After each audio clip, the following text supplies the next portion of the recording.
are going to get started on this morning's session. And so I'm going to say a big welcome to this My Smart City District webinar on retrofitting. This is the third of 5 daily webinars on key issues and challenges for smart cities during the Sustainable Energy Week 2016. And these webinars are being co-hosted and organized by My Smart City District, which is a cluster of like-minded European smart cities projects. And together we represent 25 cities in 13 countries. I'm very pleased to, if you are social media friendly, you can see the My Smart City District Twitter handle, the Sustainable Energy Week hashtag, and a Smart Cities hashtag. So please feel free to use those if you're connected. This morning, I'm delighted to welcome some very interesting case studies. And we have with us Vincent Revol from the Grenoble Energy Agency, Annelies van der Stoep from Amsterdam Smart City, Renata Morbiducci from Genoa University, and as our expert challenger, we have Isabel Lacave representing ECTP and working with Acciona. So, just one small detail for you, the participants. You do not have any microphone activated, but you are able to post a comment or a question in the chat. And we will keep an eye on that, particularly our expert challenger, Isabel. And we will tackle those in the third and final section of the webinar. So, let's proceed with the session. And I will ask our first speaker, Vincent, accompanied by Annelies from Amsterdam, to kick off the session. So, over to you, Vincent. Hi, hello everybody. Thank you for assisting this seminar, and I'm going to start by presenting the Murmur retrofitting campaign that happened in Grenoble, and then I'll hand over the microphone to Annelies, which we will present the context of Amsterdam and retrofitting that are going on in Amsterdam. So I will start right now with the context and the program, the Murmur program that happened in the Greater Grenoble area. So this was a campaign of a retrofitting campaign targeting private condominiums that were built between 1945 and 1975 in the Greater Grenoble area. And this campaign lasted from 2010 to 2014. This scheme was mainly a financial incentive scheme, but also a technical support scheme. And the objectives were to lower the CO2 emissions and to massificate the retrofitting project in this area, and also to contribute to fight against fuel poverty, along with a few other objectives. So the target was to renovate and retrofit 5,000 dwellings, and to reach energy consumption of 96 kilowatt hours per square meter and per year of primary energy. In this campaign, in this scheme, you had the choice between 3 retrofitting package, which were the external insulation of the walls, or a second package when we had the insulation of the walls plus the roof and the floor insulation. And then a last package in which you were also replacing your windows to very performance windows, and renovating the ventilation system also. According to which package you chose, you had different subsidies given by La Métro, which is the municipality, the inter-municipality. The global budget from Metro side was 12 million euros, and depending on the project, you could be subsidized up to 50% of your retrofitting costs, plus individual helps that depended on the household income. And you could also beneficiate from the national tax credits and the 0% interest loan. The result of this campaign were that we gave 400 information requests that led to 176 technical studies, and out of those, only 84 condominiums were renovated, which corresponds to roughly 4,500 dwellings. The main challenges, as it is in a retrofitting campaign generally, were to the financial capacity to invest for the co-owners. In the new campaign that is starting this year, which is called Murmure 2, we try to solve this problem by doing an advance on the subsidies, because in the first campaign the residents had to pay first and then get the subsidies. And to also do partnerships with banks in order to try the third-party financings, and also to offer collective loans, which a rate which is very interesting. The other problem, which was illustrated by the number of studies that didn't lead to retrofitting, was the internal problems in the management of condominiums. So a lot of studies were done, but did not necessarily lead to a vote of the retrofitting. So in the Murmure 2 campaign, we decided to do a step-by-step itinerary for the co-owners, to better support them and to inform condominiums about the decision process, and to help them building their own project. Sometimes there was also a difficulty to find good advice and skilled building professionals. So in this campaign, we will try to better train the architects, and also to do a Murmure charter that will provide them with the different features that they have to respect in order to participate to this scheme. And it was difficult also to estimate the energy savings beforehand. And for the second campaign, of course, we have the result from the first campaign, so it will be much easier to talk about what kind of energy saving they can expect. But there also will be a monitoring system installed on some condominiums in order to get more precise results, and to inform the residents about those results.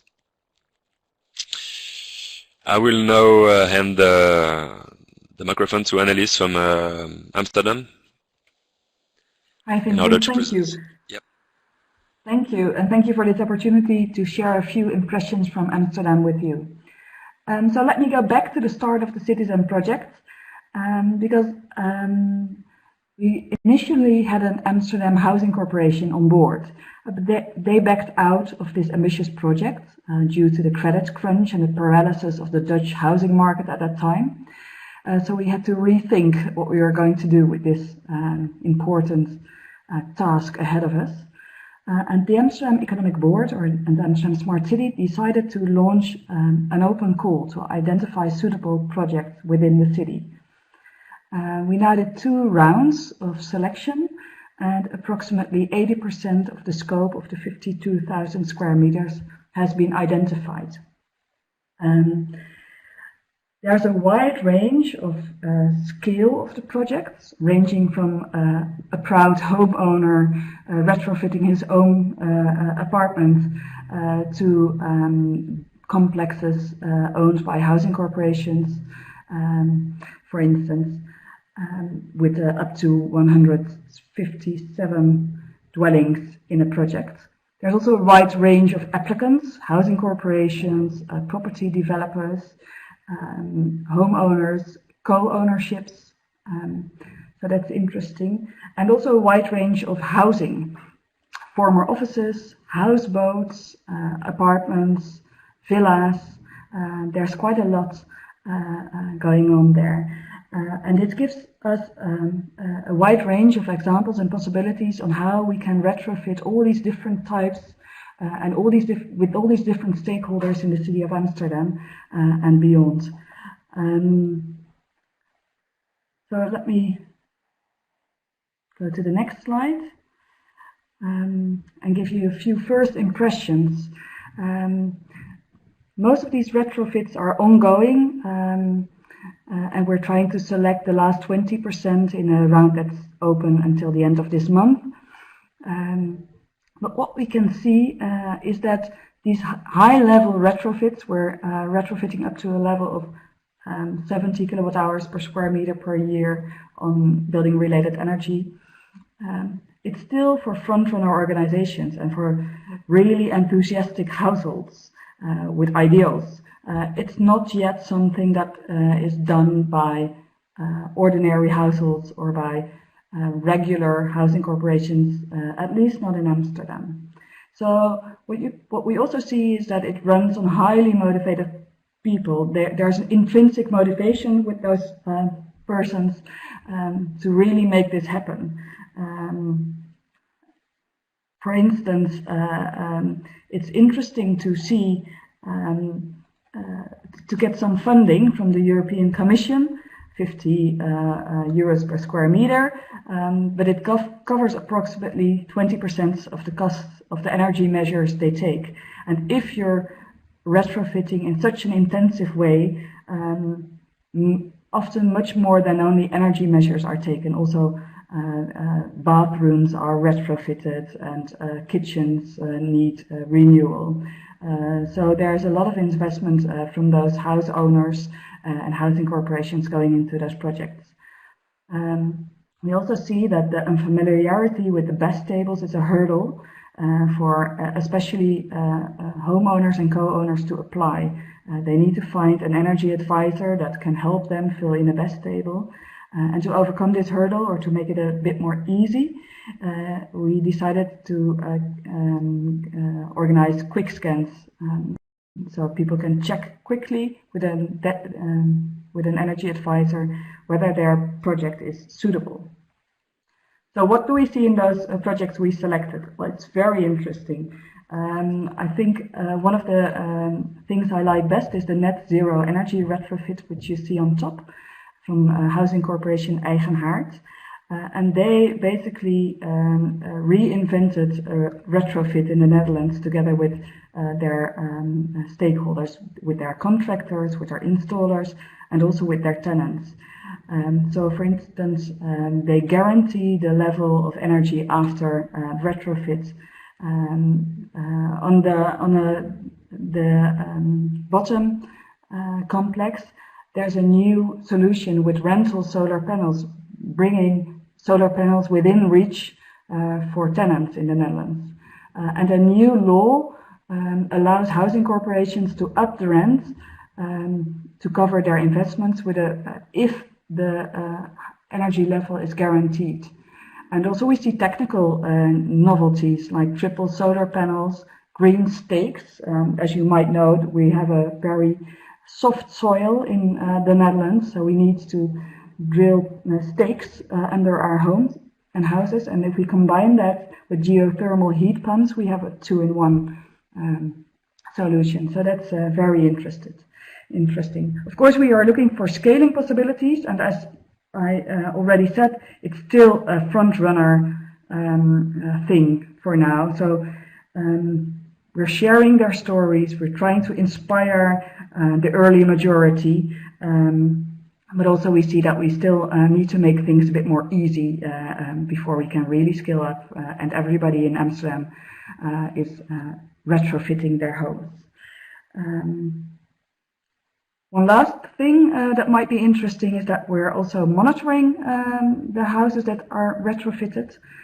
For at least 1 year, we follow their energy use, and we're combining that with questionnaires, so we can combine the technical measures to the actual energy use, to the behavior of the citizens, of the residents, and their attitudes towards sustainability.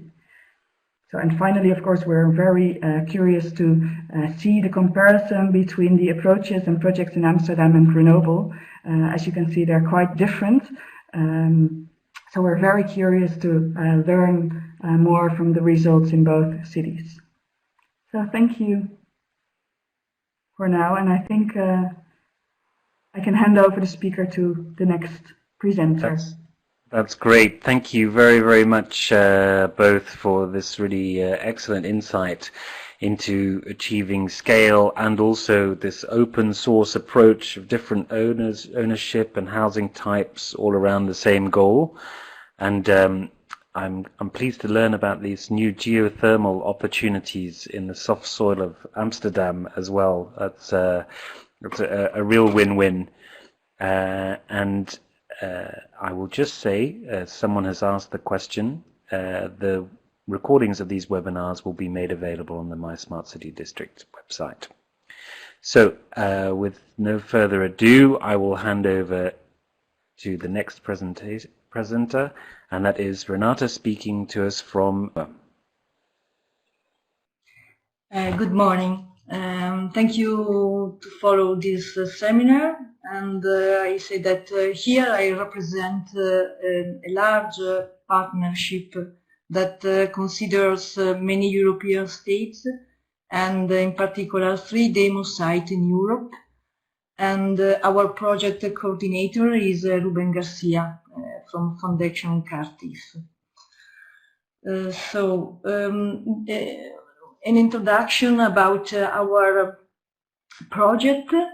We consider the possibility to develop a global methodology in which we have to focus on the generation of a comprehensive framework for the management and the technical development of the district renovation process. This methodology focuses on establishing an action guide step by step through the rehabilitation value chain. So the methodology will provide the recommendation for integrating the stakeholders and the support tools and the methods to make a decision in each stage, and which design alternatives are best suited cost effectiveness, considering a sustainable, in particular sustainable and not only energy saving approach.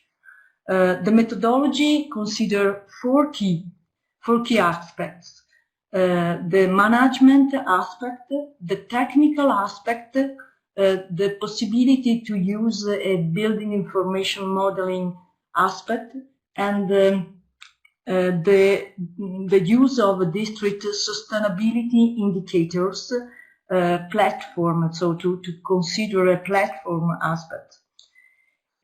These key aspects are used to perform each phase of the complex requalification district process. In particular, we consider 3 different phases: the diagnosis phase,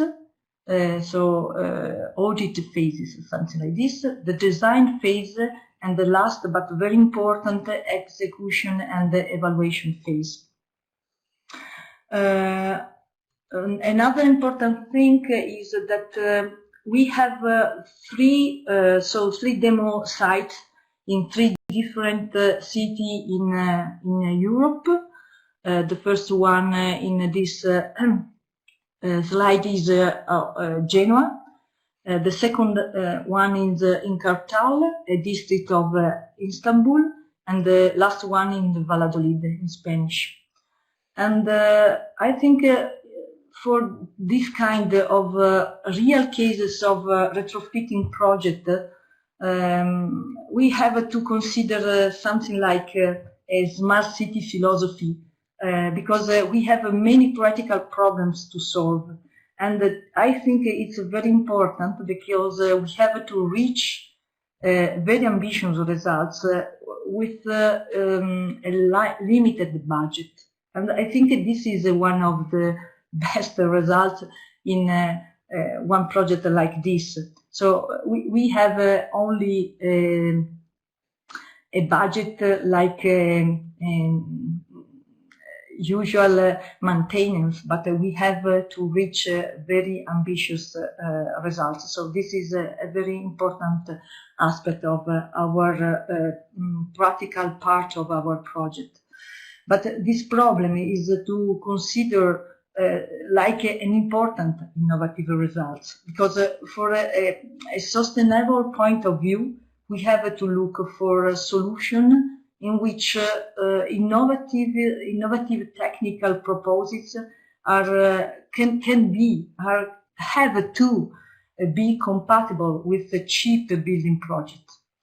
In particular in Europe, and I think in particular in the Mediterranean area of Europe, this special relationship between the innovation and cheap solution is a protagonist of retrofitting and in general requalification project or regenerative project.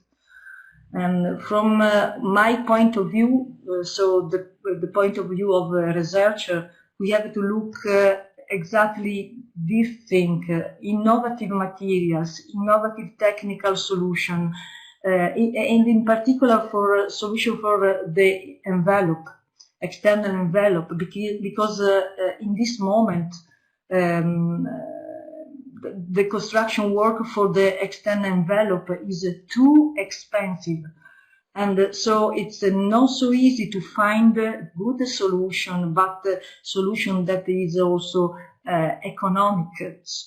Of the point of view of economic field is possible to do. So this is a very important thing. And another important thing is that we have to work in a team, a large team, and in which we have to put together many kind of knowledge. So we have different kind of problem and questions, and we have to find the good solution from a lot of point of view.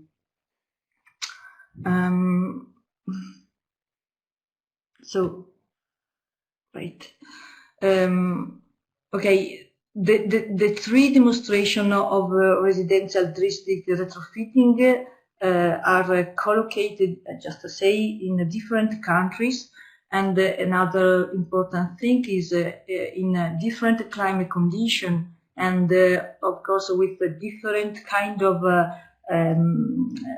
request about the habitants. Another important thing that we can we say that is very important for our future cities in Europe. This is that our project is like a very ambitious dissemination program, because another important thing is how it's possible to publicize, to extend the knowledge about the importance of the sustainable approach through the common people. Because if we talk together in a technical group, this is not a problem. But the problem is when we have to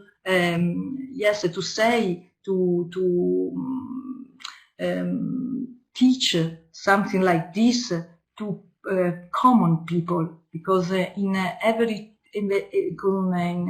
situation we have somebody that doesn't understand what we can say. So this is a very important thing, and so it's very important the dissemination program inside our project. So other several studies of cost-effective solution for the holistic improvement of the energy performance, but not only energy, but in general for sustainable performance of buildings at the district level. This is the other very important aspect, because we don't consider only some buildings, but an entire district, and in particular in social housing district. Then deployment of a rigorous measurement and verification of energy performance saving plan for each demonstration, taking into account the standard protocols as, for example, EPM, BP. So yes, this is, of course, this is that we have not only to consider correct or optimized solution, also technical solution, but we have to verify if what we want is reached. So the phase of monitoring during the project and after the project is so important. So we consider a lot of indicators, parameters indicators, and just to say something of this, so we consider different categories of indicators to provide a range of parameters for assess objectively the applicable solution to support decision makers through the complex process. In particular, we consider energy, economic, comfort, social, environmental, urban indicators. In total, we consider different 52 indicators in this kind of family of indicators, because we consider very important not so only the technical solution, the solution in terms of a technical solution, but it's very important, for example, in our world, the economic indicators, because of course this is fundamental. And the last is a market and the replication deployment plan in order to ensure the project impact at business level and results exploitation strategies suitable for achieve a wide impact. So another thing very important for our project is to consider solution that yes, can be replicated in other similar but not so similar project and building and district or entire part of our cities. So another our idea is it's very important from one part use innovative solutions, right? For example, using innovative materials for buildings and for retrofitting project, but it's very important to consider also a very simple solution, technical solution, because of course this kind of solution is easier to use and not so expensive. Okay, this is our Genoa demo site.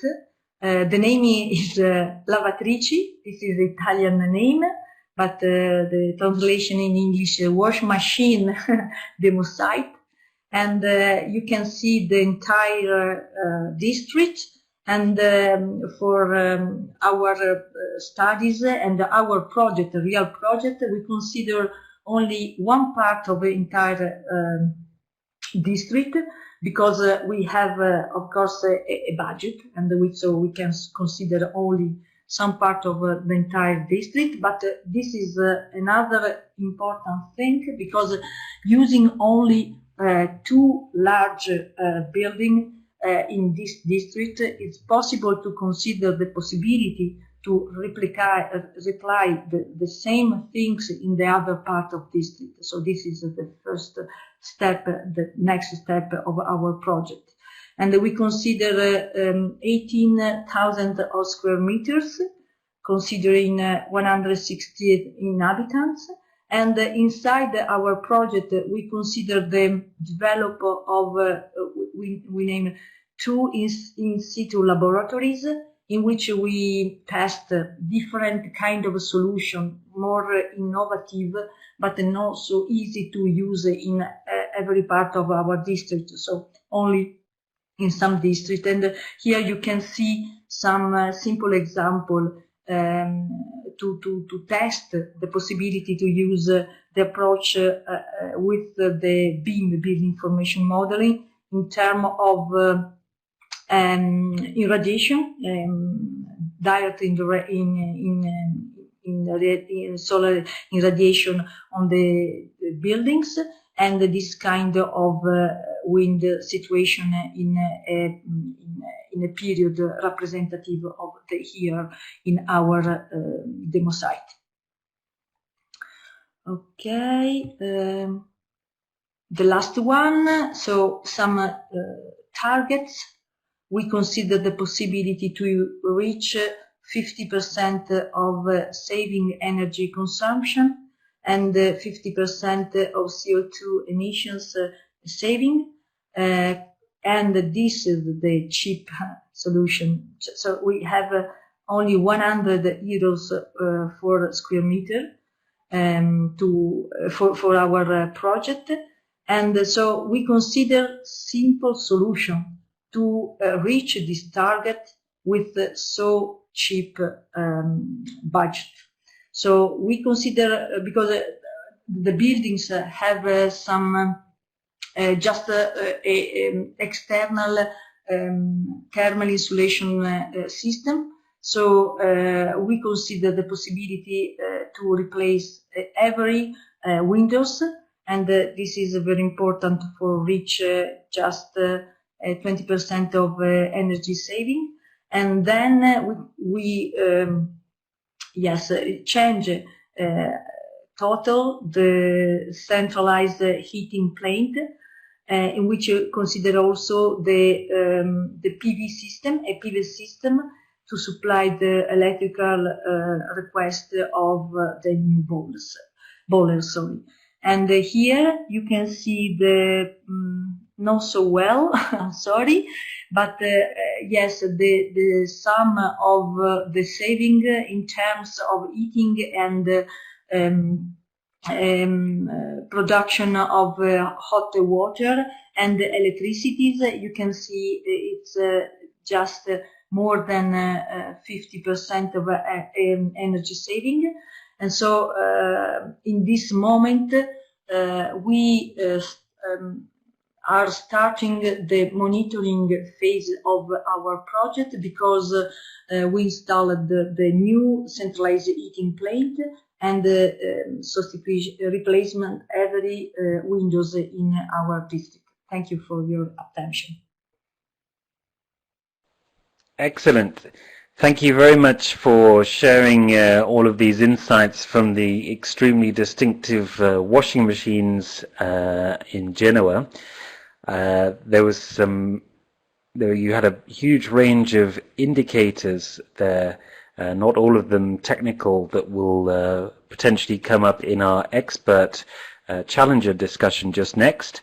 Before I pass over to Isabel Lacave, who will lead this section, I just wanted to address one question there was one question in the comments that was from Ivan, and I think that regarding your ownership question, perhaps Isabel might address that in her questions, but you should also check the citizen engagement presentation that happened yesterday, and that will be up on the My Smart City District website as well. So with no further ado, I will leave it over to our expert challenger, Isabel, who has a range of questions and comments for our speakers to lead. Thank you, Isabel. Thank you, the Smart City District Organization, for giving me the chance for participation in this seminar.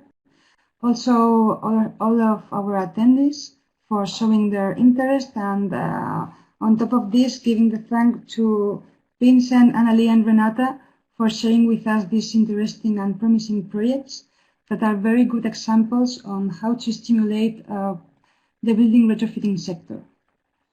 So I would like to focus my challenge in three main points. The first of these would be the social economic challenges related to the building retrofitting sector. From my experience, the main challenges here, mainly for private residential buildings, is how to attract this household engagement, and how to propose a technical solution and the related investment that satisfies all the dwellers and requirements in a single building or district. You have already shown different possibilities on your projects, and I would like you to please share with us which were the main motivations of homeowners to participate in these different projects, and of course, all the problems you had during this engagement process. Maybe I will start with the this answer for this first point.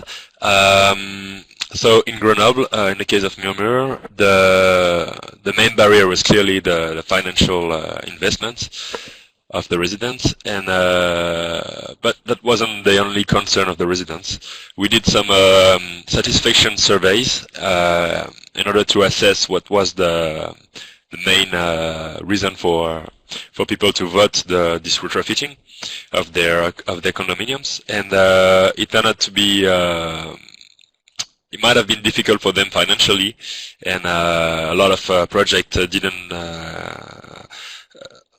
came to the end because of those barriers. But most people were satisfied to have invested in those retrofitting works, and found their comfort, their winter comfort and summer comfort clearly improved from people that were, let's say, 1/3 satisfied to 90% satisfaction after the retrofitting works.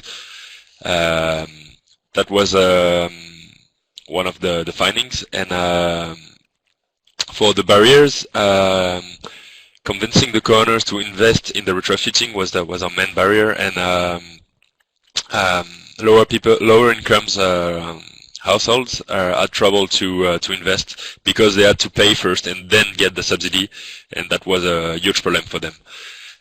So in order to improve that, what we did in the second campaign is to do a subsidy advance of 50% before the retrofitting works, and then the rest is being paid after the retrofitting works. And there's also a 0% interest loan that can help them financing this advance. Yeah, and what turned out to be quite important as well is that in some cases, or like in the cases of lower incomes, people actually paid less with the insulation works than they would have paid with a simple facade refurbishment. So that was quite an important finding for us. I hope that answers the question. To add, I think mainly a question. Were there any project that was related to the maintenance need of this building? Let's say the retrofitting was, let's say, launched because the need of maintaining this building. Yes, that was actually a very important argument in convincing the co-owners, because some of those condominiums haven't had a facade renovation in 30 or 40 years, and they will have had to do it anyway.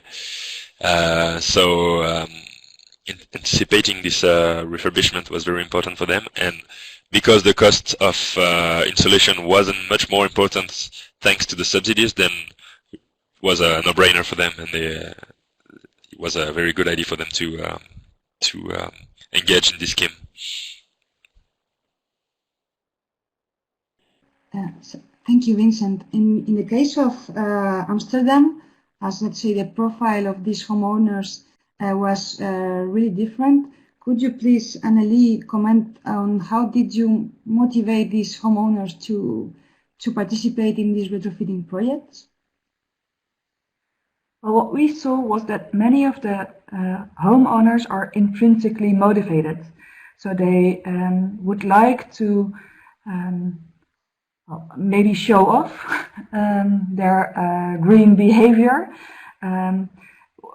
What a very nice example is that in the Netherlands, people prefer to have solar panels on their roof instead of insulating their homes, because a solar panel can be seen from the house of your neighbors, and insulation is somewhere in your wall or under your floor, and it's not visible. So I think this peer-to-peer pressure or inspiration maybe, I think that's very important. So there's a small group of frontrunners who are really challenging each other. Many of them know each other, even though Amsterdam is quite a big city. There's a subgroup of people retrofitting their homes. So that's very interesting to see. But to scale up, we need to find other motivations, because not everybody can be a frontrunner or wants to be a frontrunner. So sharing their stories, their personal stories, sharing on their decision making, on their hurdles, and also on the precise solutions that they took, I think that will help us to motivate the early majority to join in.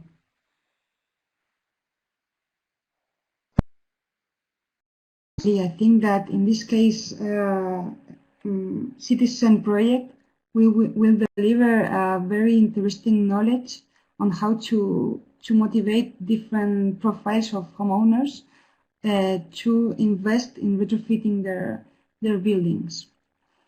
Now I'd like to jump to the second, let's say, question or point. This is how to assess building retrofit. Commonly, the indicators used to assess building retrofit are mainly related to energy savings. You have already discussed of assessing other different indicators. The concern related to this energy savings assessment is that assessing it usually is very complex and frequently inaccurate, because it depends on one hand, you can do it with energy simulation software that normally is very inaccurate, or you can use monitoring results that depend significantly on how the dwellers are behaving. So you have shared different approaches on how to do this. I think that R2 Cities has developed a rigorous measurement and verification plan. Also in Amsterdam projects, you have guaranteed energy levels and energy performance. So could you please share how did you measure this building assessment? And also, you have already mentioned that another kind of indicators were introduced with another different kind of benefits that could be indoor comfort, dwellers' health improvement, the building's revaluation. So could you please share with us how did you measure this building retrofitting performance and the additional indicators or monitoring values that you use to assess the building different from energy savings? Yes, yeah. In R2 Cities, we are using a lot of range of parameters because our approach is not.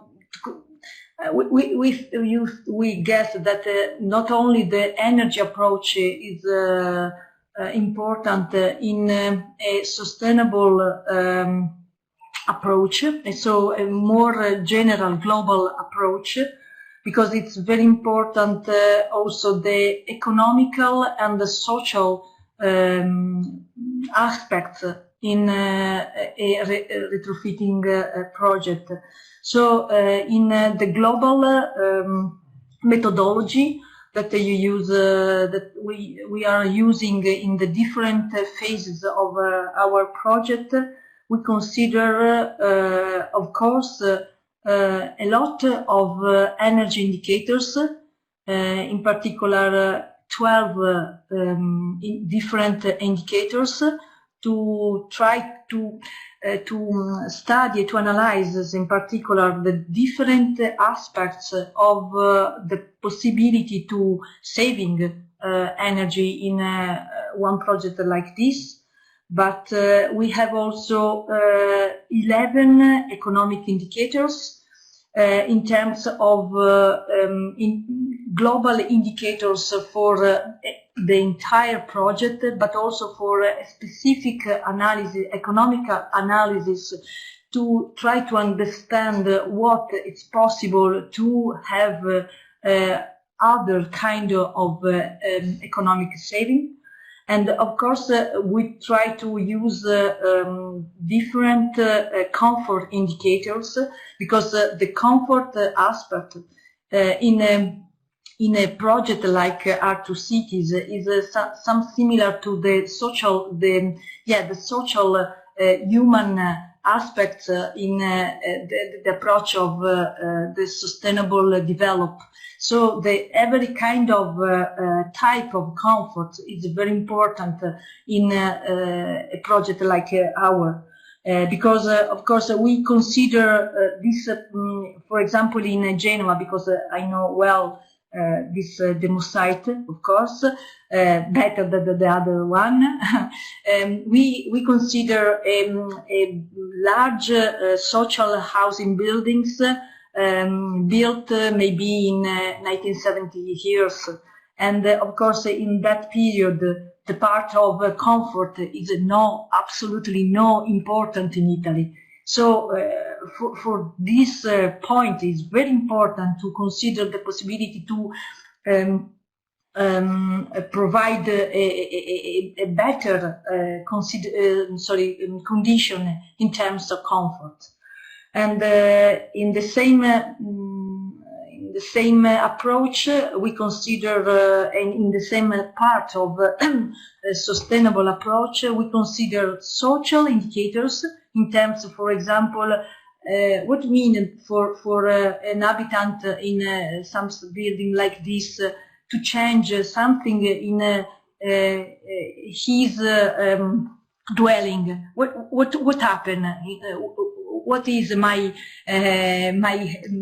result? So something like this, very simply, but it's very useful to understand if it's possible to improve this kind of aspect. Of course, we have some environmental indicators, because in a sustainable approach, it's very important to consider what happened in our world, in our planet. And the other one is we have to work in an entire district, and this entire district meaning like a part of entire city. And so we introduced 4 new urban indicators to have some consideration, some ideas about the impact of a retrofitting project like ours in terms of intercities. That's all.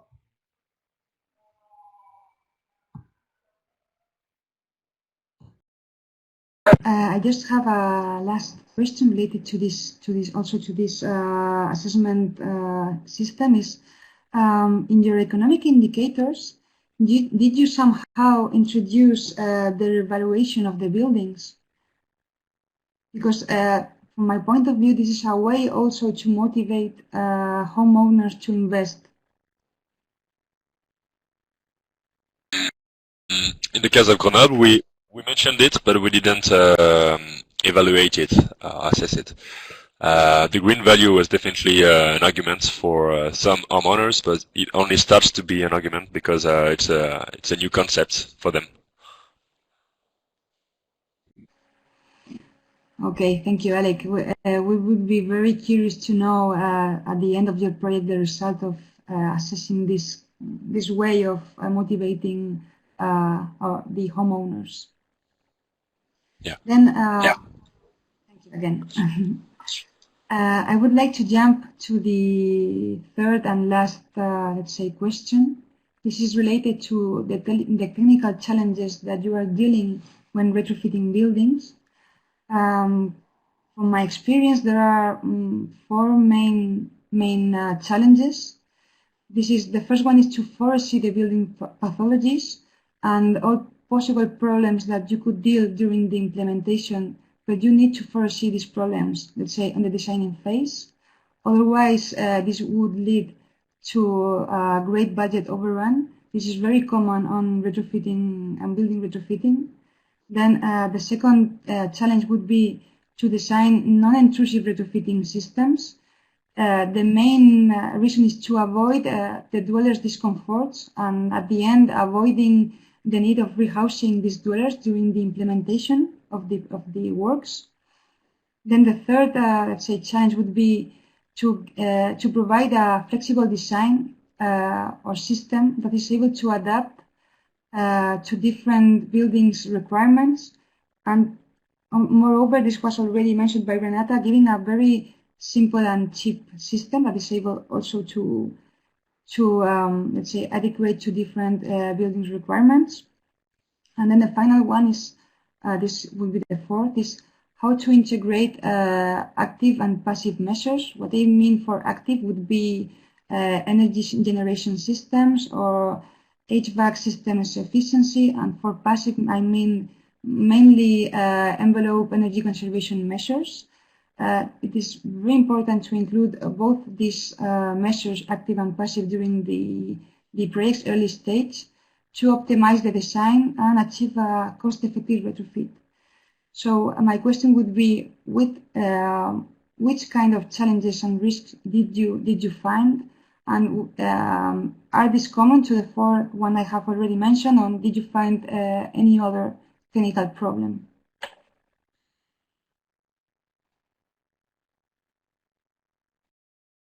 Okay, so in Genoa, the first problem for us is to find the possible solution to reach the maybe 50% of energy saving, because we have to reach this big, I think, bigger result with so no big budget.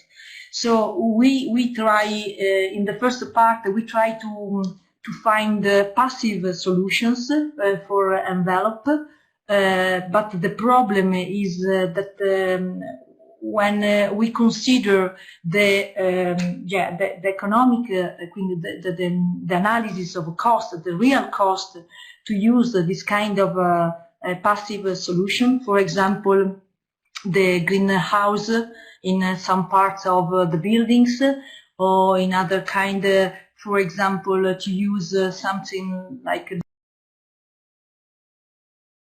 domotic solution to control the internal comfort situation in terms of hygrometrical and thermal conditions, and so of course to have some of energy saving.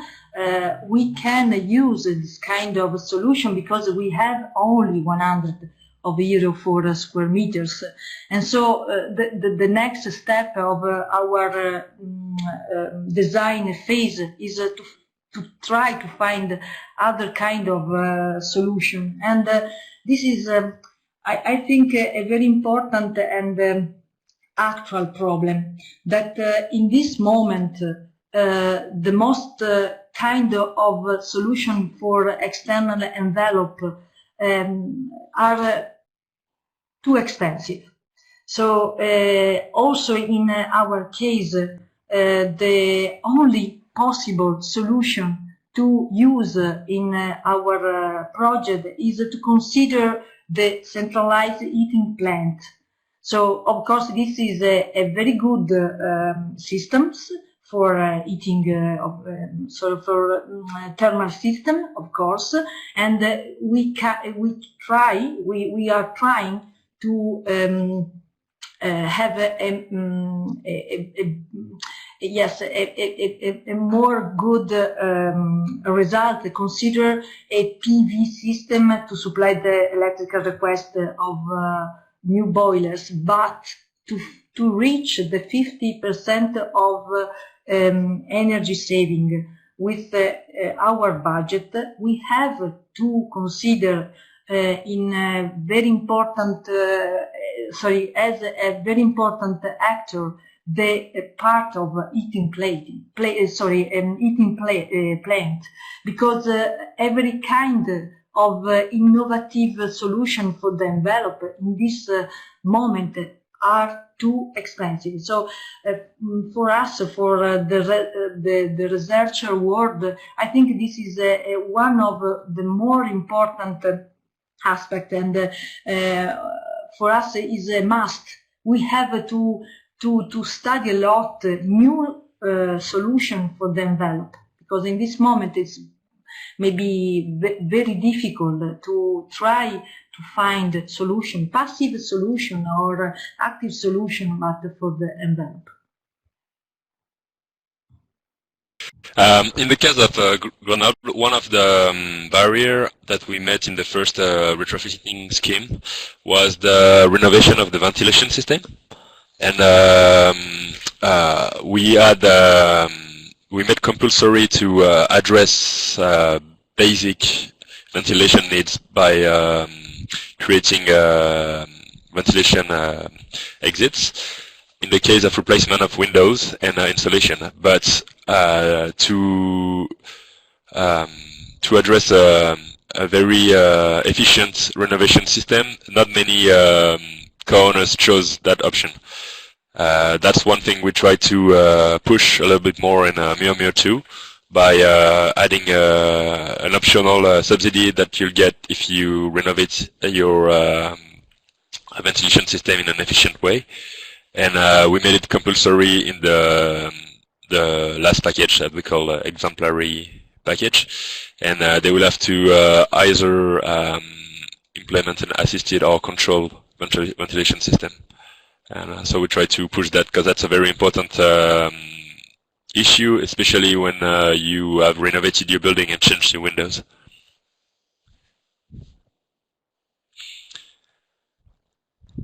Great. Thank you very much, Vincent, Isabel, and all. I think that we may have to bring the discussions to a little bit of a close just there. I see that there is one question remaining, Isabel, from Ord, and asking about whether these indicators and the results of some of your works could be helpful for other projects as well. Perhaps quickly, if anyone has a comment on whether you will publish those, or whether even Isabel yourself, you will be publishing those indicators, and then we'll bring it to a close. Sure. In CITY-ZEN, we will publish everything we know about the projects, of course, on our CITY-ZEN website. And we're also connecting to the Smart System Information System to see how we can make sure that our results will be available there as well. So happy to share our ideas and results with you, Aude, in the future. Great. Super. Well, I think that is hopefully the case for the other European projects as well. On behalf of my Smart City District, I'd just like to say a big thank you to all of our presenters and our expert commentary. I think we really delved into some issues in quite an interesting way in that discussion, and those three topics of metrics and social and technical really are the pillars for this issue. And so thank you very much to everyone. I will just say that the webinar will be available as a recording, as well as links to all of the other projects and any resources, and that will be up on the MySmart.